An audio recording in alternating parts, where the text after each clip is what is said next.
ಅಂತಿಮ ದಿನದ ಕಲಾಪದಲ್ಲಿ ಬಿಜೆಪಿ ಭಾರಿ ಹೈಡ್ರಾಮಾವನ್ನು ಮಾಡಿಬಿಟ್ಟಿದೆ. ಬಜೆಟ್ನ ಪ್ರತಿ ಹರಿದು ಸ್ಪೀಕರ್ ಪೀಠದ ಮೇಲೆ ಎಸ್ತಿದ್ದಾರೆ. ಪ್ರತಿಪಕ್ಷಗಳ ತೀವ್ರ ಆಕ್ರೋಶ ಇಲ್ಲಿ ಕಂಡು ಬಂದಿದೆ. ಬಜೆಟ್ ಮೇಲಿನ ಮುಖ್ಯಮಂತ್ರಿಗಳ ಉತ್ತರದ ವೇಳೆಯಲ್ಲಿ ಗಲಾಟೆ ಆಗಿರೋದು. ಉತ್ತರ ಕೊಡ್ತಕ್ಕಂಥ ವೇಳೆ ಸೇಮ್ ಇವತ್ತು ಸುದೀರ್ಘವಾಗಿ ಬಜೆಟ್ ವಿಚಾರಕ್ಕೆ ಸಂಬಂಧಪಟ್ಟಂತೆ ಉತ್ತರವನ್ನು ಕೊಡಲಿಕ್ಕೆ ಅಂತ ಹೇಳಿ ಮಾತನ್ನು ಶುರು ಮಾಡಿದರು.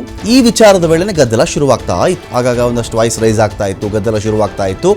ಈ ಟೈಮ್ನಲ್ಲಿ ಮುಸ್ಲಿಂ ಮೀಸಲಾತಿ ಗುತ್ತಿಗೆದಾರರಿಗೆ ಗುತ್ತಿಗೆಗಳಲ್ಲಿ ಮುಸ್ಲಿಮರಿಗೆ 4% ಕೊಟ್ಬಿಡ್ರಪ್ಪ ಅನ್ನೋ ಒಂದು ಮೀಸಲಾತಿ ಇತ್ತಲ್ಲ, ಯಾವುದರ ಆಧಾರದ ಮೇಲೆ ನೀವು ಮೀಸಲಾತಿ ಕೊಡ್ತಾ ಇದ್ದೀರಿ? ಇಲ್ಲಿ ಸಂವಿಧಾನ ಈ ಥರ ಹೇಳಿದೆಯಾ? ಈ ಮೀಸಲಾತಿಯ ಬಗ್ಗೆ ಸಂವಿಧಾನ ಎಲ್ಲಾದರೂ ಹೇಳಿದೆಯಾ? ಧಾರ್ಮಿಕ ಮೀಸಲಾತಿ ಹೇಗೆ ತರ್ತಾ ಇದ್ದೀರಿ ನೀವು? ಇದರಲ್ಲಿ ಧಾರ್ಮಿಕ ಮೀಸಲಾತಿನ ಹೇಗೆ ತಂದ್ರಿ? ಜಾತಿ ಮೀಸಲಾತಿ ಬೇರೆ, ಧಾರ್ಮಿಕ ಮೀಸಲಾತಿ ನೀವು ತರಲಿಕ್ಕೆ ಎಲ್ಲಿ ಅವಕಾಶ ಇದೆ ಹೇಳ್ತೀರಾ ಅಂತ ಹೇಳಿ ಜೋರ ಗಲಾಟೆ ನಡೀತಾ ಇತ್ತು. ಗುತ್ತಿಗೆಯಲ್ಲಿ 4% ಮೀಸಲಾತಿ ನೀಡಿದ್ದೇವೆ ಅಂತ ಸಿಎಂ ಹೇಳ್ತಾ ಇದ್ರು. ಇದೇ ವೇಳೆಯಲ್ಲಿ ಬಿಜೆಪಿ ಸದಸ್ಯರು ತೀವ್ರ ಆಕ್ಷೇಪವನ್ನು ಹೊರಹಾಕಿದ್ರು. ನೀವು ನೋಡಬಹುದಾಗತ್ತೆ, ಖಾದರ್ ಅವರು, ಸ್ಪೀಕರ್ ಅವರು ಅಲ್ಲಿ ಅದರ ಬಗ್ಗೆ ಒಂದಷ್ಟು ಮಾತಾಡ್ತಾ ಇರ್ತಾರೆ. ಮಾತನಾಡ್ತಕ್ಕಂಥ ವೇಳೆಯಲ್ಲಿ ಮಾರ್ಷಲ್ಗಳು ಅಲ್ಲಿ ಕೋಟೆ ಥರ ನಿಂತುಕೊಳ್ಳದೆ ಇದ್ದಿದ್ರೆ ಕಾಗದ ಎಸಿಬಹುದು, ಅವರೇ ಬಂದು ಮುಗಿ ಬೀಳಬಹುದಾಗಿತ್ತೇನೋ, ಅಡ್ಡಿಪಡಿಸಬಹುದಾಗಿತ್ತೇನೋ, ಗೊತ್ತಿಲ್ಲ, ವಿ ಡೋಂಟ್ ನೋ. ಮಾರ್ಷಲ್ಗಳು ಒಂಥರ ಸರ್ಪಗಾವಲ್ ಥರದಲ್ಲಿ ಸುತ್ತುವರೆದು ಬಿಟ್ರು ಆಗ. ಸೊ ಹಾಗಾಗಿ ಅವ್ರು ಯಾರು ಕೂಡ ಪ್ರವೇಶ ಮಾಡೋಕ್ಕಾಗಲಿಲ್ಲ. ಆದರೆ ಬಜೆಟ್ ಪ್ರತಿ ಹರಿದು ಪೀಠದ ಮೇಲೆ ಎಸಿತಾ ಇದ್ರು.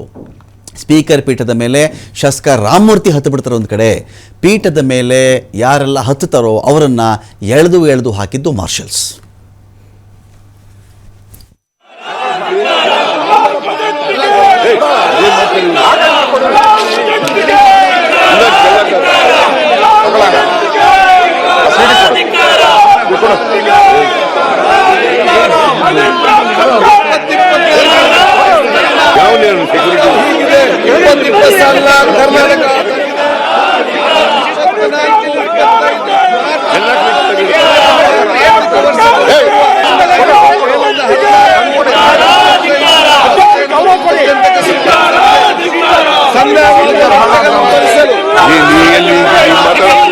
ಈ ಮತದ ಪರವಾಗಿರುವವರು ಹೌದು ಎಂದು ಸೂಚಿಸಬೇಕು.